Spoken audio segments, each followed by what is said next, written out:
Hello! It started. Hello. What a lovely afternoon today. So you have to try and guess which day it is we're doing this because it is a No, gorgeous afternoon. we don't care what day it is.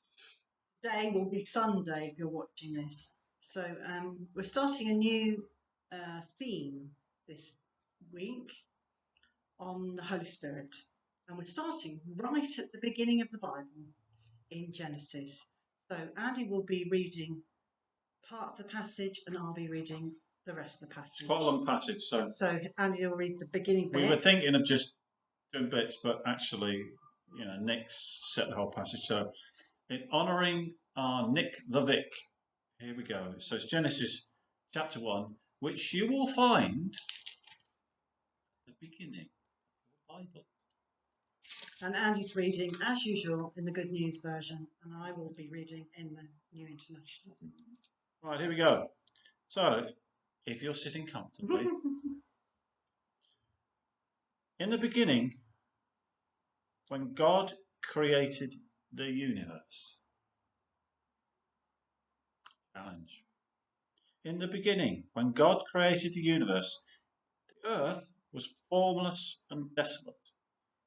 The raging ocean that covered everything was engulfed in total darkness, and the Spirit of God was moving over the water. Then God commanded, "Let there be light." And light appeared. God was pleased with what he saw. Then he separated the light from the darkness. And he named the light day and the darkness night. Evening passed, morning came, the first day.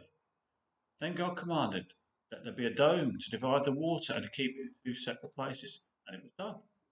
So God made a dome, and it separated water under it from above it. And he named the dome sky. Evening passed, morning came, the second day was over. Then God commanded, "Let the water below the sky come together in one place, so that a land will appear." And it was done. He named the land earth, and the water had come together he named sea. And God was pleased with what he saw. Then he commanded, "Let the earth produce all kinds of plants, those that bear grain and those that bear fruit." And it was done. So the earth produced kinds of plants, and God was pleased with what he saw. Evening passed, morning came, the third day. Then God commanded, "Let lights appear in the sky to separate the day from the night and show the time when the days, years, and religious festivals begin. They will shine in the sky, give light to the earth." And it was done. So God made two larger lights, the sun to rule over the day and the moon to rule over the night. He also made stars. Wow.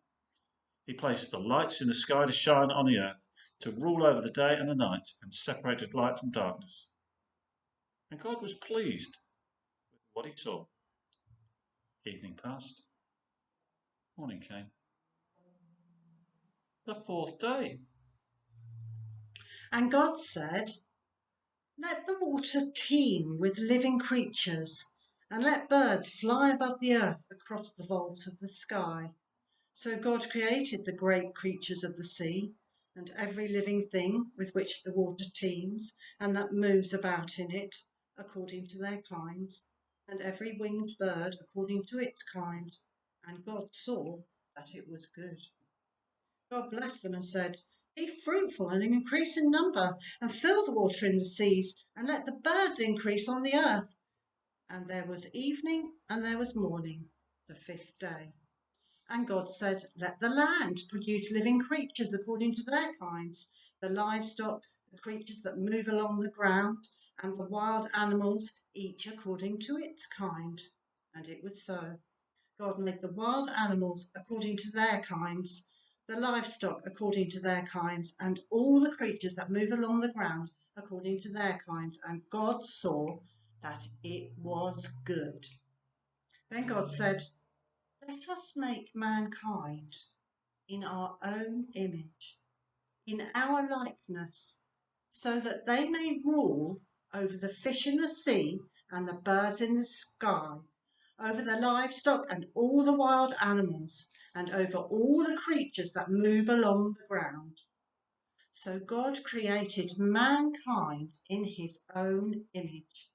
In the image of God he created them. Male and female he created them.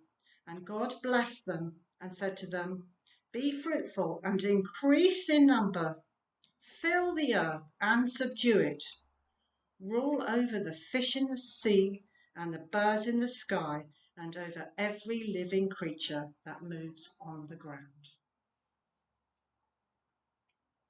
I told you it was quite a long passage today. I think Carol's got a few thoughts. Yeah, my first thing that I want to show you is something that my children used to love when they were little. It's an amazing book called Wonderful Earth by Nick Butterworth and Vic. The illustrations are incredible. So if you get a chance to read it, that would be great. But the first page reminds me of this verse in verse 2. So I'm going to just show you. Actually, Andy, could you hold the first page for me? That'd be lovely. And I will read you the first page, the first verse 2. Now the earth was formless and empty.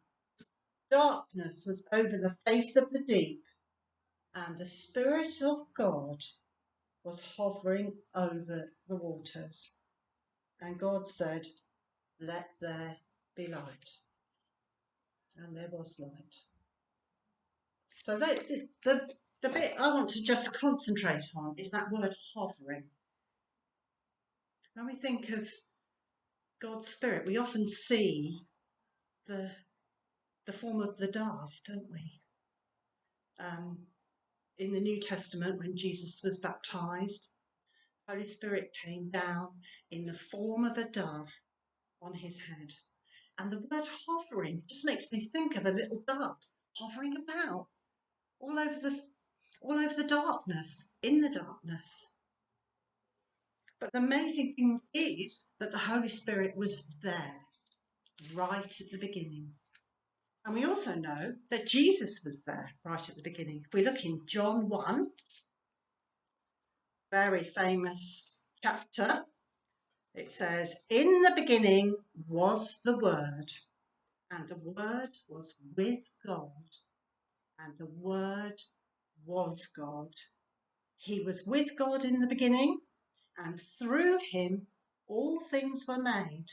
Without him nothing was made that has been made. And in him was life, and that life was the light of all mankind. The light shines in the darkness, and the darkness has not overcome it." So we know that John was talking about Jesus here. So he was here right at the beginning of the world, the creation of the world, making of the world. Jesus, the Holy Spirit, and God, three in one, the Trinity. And so I've been concentrating on all the things that come out of our mouths. God said, and it was so.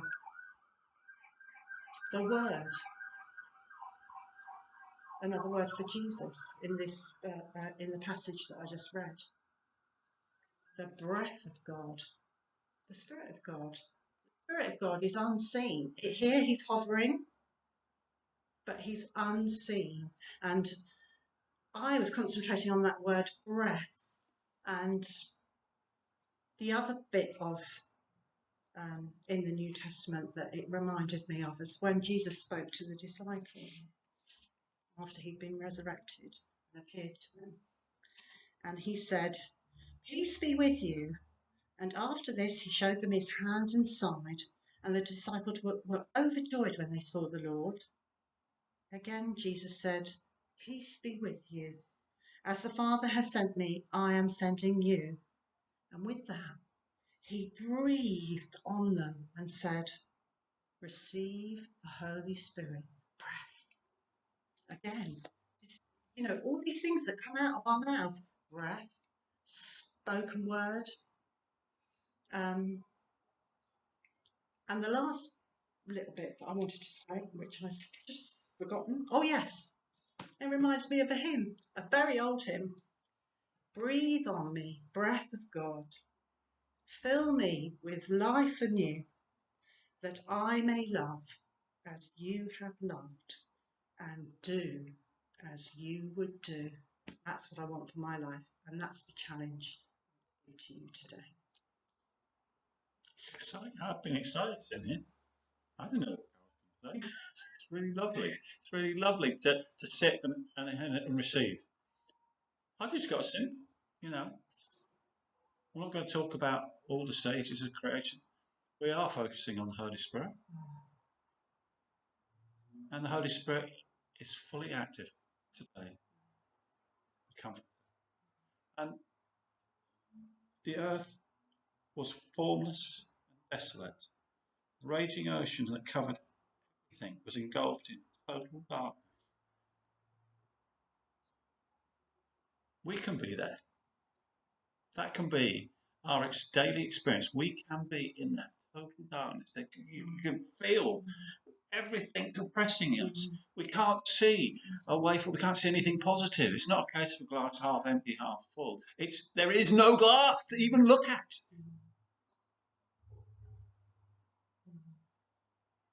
And as Carol said, the Holy Spirit was there, hovering. It's lovely to know that the Holy Spirit consistently throughout here right at the beginning of creation, beginning of the world, it's there working with Jesus, working with God the Father to bring light. Now, I didn't realise Carol was going to show you that picture from the book. Light. I can get absolutely, totally zoned in on the wrong things and be looking at the darkness, be looking at the raging sea, be looking at, and it's desolate.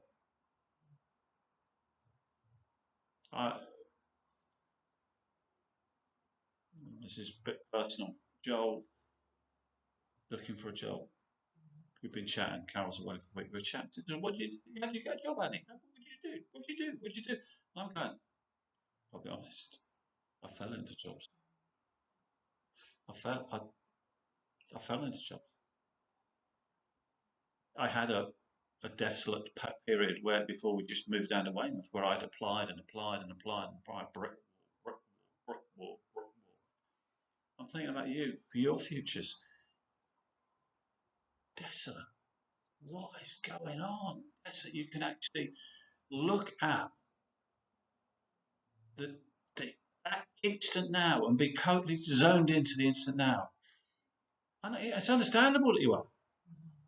There's nothing wrong with being, but don't let it overwhelm you. Here we have the Holy Spirit was hovering. The Holy Spirit is there.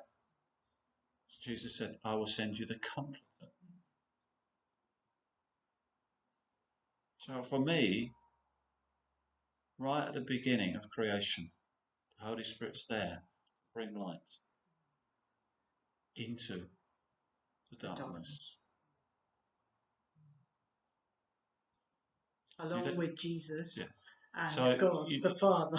The fact that we can't meet with you and the fact that we can't see you, we have to trust you that God will come in and touch you in those dark places. When you have those dark moments, when you can't see a way forward, I want to encourage you. Get out a CD. Go on Spotify or YouTube and get hold of a couple of songs that really lift you up. Sorry, it's just my phone off. Anyway. It's telling you time to stop. Time to stop. Holy Spirit brings light into our darkness. Ciao.